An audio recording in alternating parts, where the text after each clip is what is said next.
మహా, ఏం మహా, ఏమైంది? ఎందుకు ఏడుస్తున్నావు? తప్పు చేశానండి. నువ్వు తప్పు చేయడం ఏంటి మహా? నేను కోర్ట్ హాల్లో అడుగు పెట్టినప్పుడు నేను గెలుస్తాను అనే నమ్మకం మాధవ్ కళ్ళల్లో కనిపించింది. కానీ వాడు ఓడిపోయేలా చేసింది నేనే. ఏం మాట్లాడుతున్నావు మహా? అవునండి, వాడికి వ్యతిరేకంగా సాక్ష్యం చెప్పాను. కేసులో వాడు ఓడిపోయేలా చేశాను. ఎంత పనిచేశావు మహా? మాధవ్ ఎవరి కోసం కష్టపడ్డాడు? ఎందుకు ఇదంతా చేశాడు? అంతా నీకు తెలిసి కూడా నువ్వేలా చెప్పావు? చెప్పక తప్పలేదండి. ఇప్పుడు మాధవ్ ఎంత బాధపడుతూ ఉంటాడో, భూమి ఎంత బాధపడుతూ ఉంటుంది.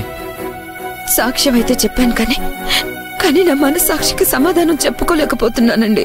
నువ్వు తప్పు చేయడం అంటే నా భార్య తప్పు చేయడం ఏంటా అనుకున్నాను మహా.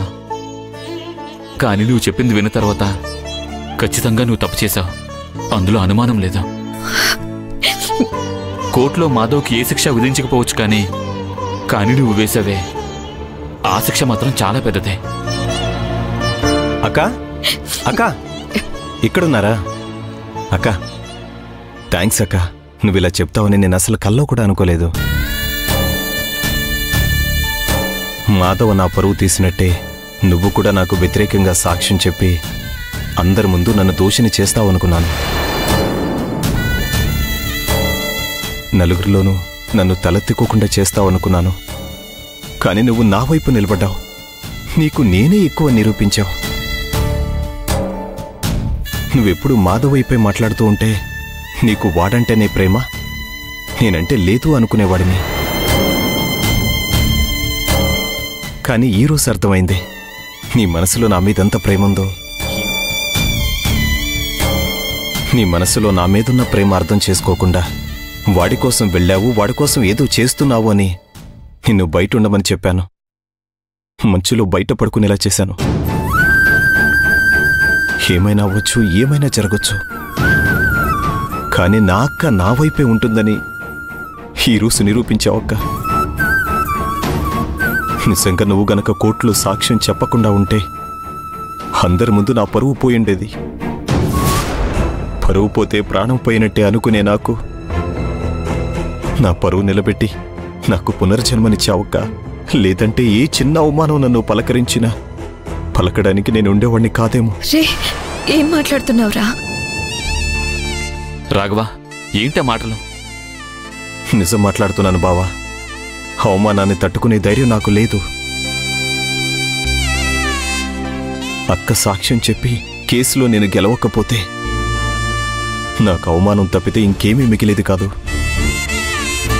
నావాడు, నా ప్రాణం అనుకున్న మాధవ ఆ భూమి మాటలు విని దూరమైపోయాడు. వాడిలాగే నువ్వు కూడా నన్ను ఎక్కడ అపార్థం చేసుకుని దూరం అయిపోతావో అని ఎన్ని నిద్రలేని రాత్రులు గడిపానో నాకే తెలుసక్క. నా బాధని, భయాన్ని అర్థం చేసుకుని కోర్టులో సాక్ష్యం చెప్పావు. చాలా థ్యాంక్స్ అక్క. ఇప్పటి వరకు తెలుసో తెలియకో ఏదైనా తప్పుగా ప్రవర్తించుంటే నన్ను క్షమించక్క. ఇంకెప్పుడు నిన్ను బాధ పెట్టనక్క.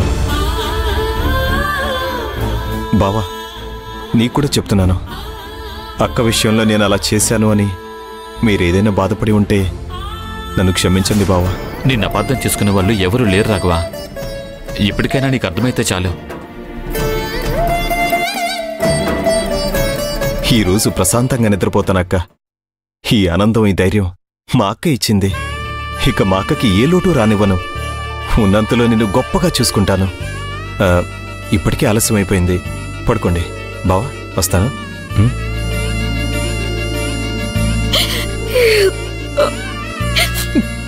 వాడి ఆనందం చూసి ఏం మాట్లాడాలో కూడా నాకు అర్థం కావడం లేదండి.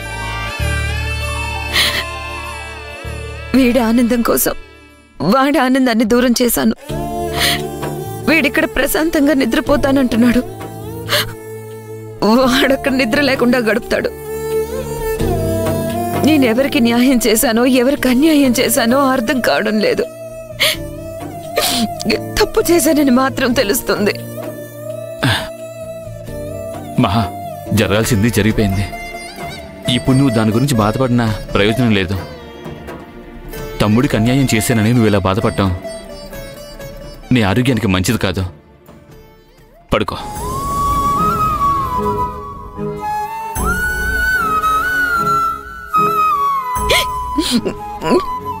రే మాధవ, నన్ను క్షమించరా.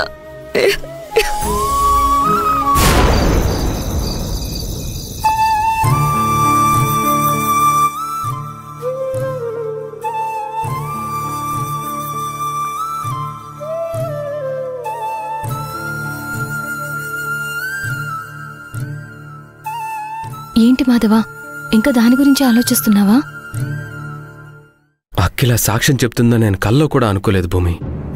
మా అక్క నాకు వ్యతిరేకంగా సాక్ష్యం చెప్పడమా? ఏమైపోయింది మా అక్కకి నా మీద ఉన్న ప్రేమ? ఎందుకు ఇలా చేసింది? నా తమ్ముడు బాధపడతాడేమో అని కూడా ఆలోచించకుండా ఎందుకలా సాక్ష్యం చెప్పింది? మా అక్కలో ఈ మార్పు నేను తట్టుకోలేకపోతున్నాను భూమి. ఇదేనా వదిన్ని నువ్వు అర్థం చేసుకుంది?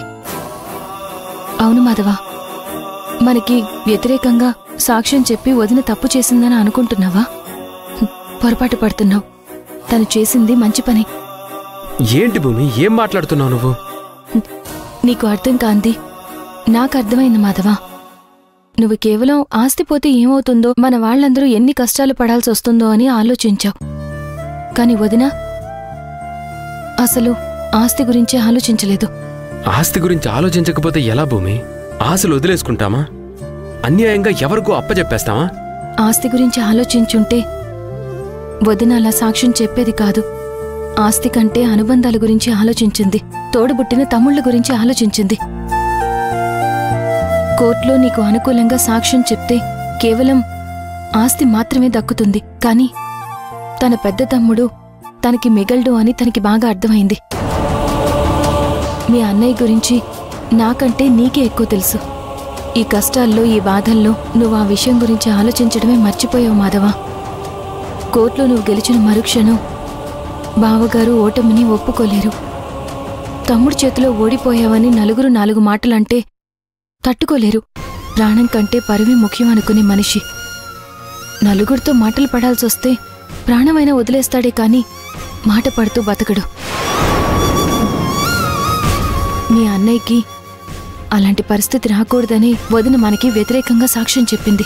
మరి అన్నయ్య గురించి ఆలోచించినట్లు నా గురించి ఆలోచించదా? నేనేమైపోతాను ఆలోచించదా? పెద్దబావ మనసు ఎంత అర్థం చేసుకుందో నీ మనసు అంతే అర్థం చేసుకుంది కాబట్టే అంత నమ్మకంగా, అంత ధైర్యంగా నీకు వ్యతిరేకంగా సాక్ష్యం చెప్పగలిగింది మాధవా. ఎన్ని జరిగినా, ఏం జరిగినా ఆ అక్క వేలు నువ్వు ఎప్పటికీ వదిలిపెట్టలేదు. చిన్నప్పటి నుంచి ఆవిడ వేలు పట్టుకుని ఎలా తిరిగావో ఇప్పుడు ఆ వేలు వదిలిపెట్టవేమో కాని బంధాన్ని వదిలిపెట్టలేదు, వదిలిపెట్టవు కూడా. అది వదినికి బాగా తెలుసు. కాని బావగారు అసలే కోపంగా ఉన్నారు. ఏం చెప్పినా వినేలా లేరు. కోర్టులో ఓడిపోతే అస్సలు తట్టుకోలేరు.